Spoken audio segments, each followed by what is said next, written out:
বৃষ্টির পানির তোড়ে বিয়ানীবাজার উপজেলার একটি গ্রামীণ সড়কের গার্ডওয়াল সহ সড়ক ভেঙে গেছে।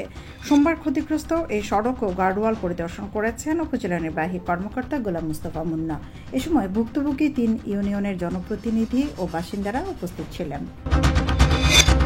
বিয়ানীবাজারের তরুণদের হাতে গড়ে তোলা সামাজিক সংগঠন নওয়াগ্রাম ব্রাইট অ্যাসোসিয়েশনের পঞ্চমবারের মতো নতুন কমিটি গঠন করা হয়েছে। শুক্রবার সর্বসম্মতিক্রমে নতুন এই কমিটি গঠিত হয়। বিয়ানীবাজার থেকে ৩,৭৮০ পিস ইয়াবাসহ একজনকে আটক করেছে র্যাপিড অ্যাকশন ব্যাটালিয়ন র্যাব ৯।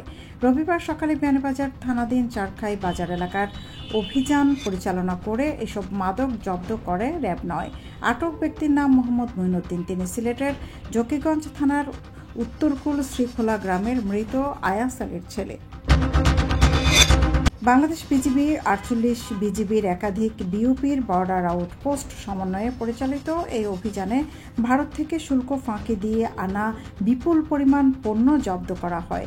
রোববার পাঠানো বিজিবির প্রেস বিজ্ঞপ্তিতে জানানো হয়, গোপন সংবাদের ভিত্তিতে সিলেট ব্যাটালিয়নের প্রতাপপুর, তামাবিল, বিছনাকান্দি, সংগ্রাম, বাংলাবাজার ও সোনালীচেলা বিওপিতে একযোগে অভিযান চালানো হয়।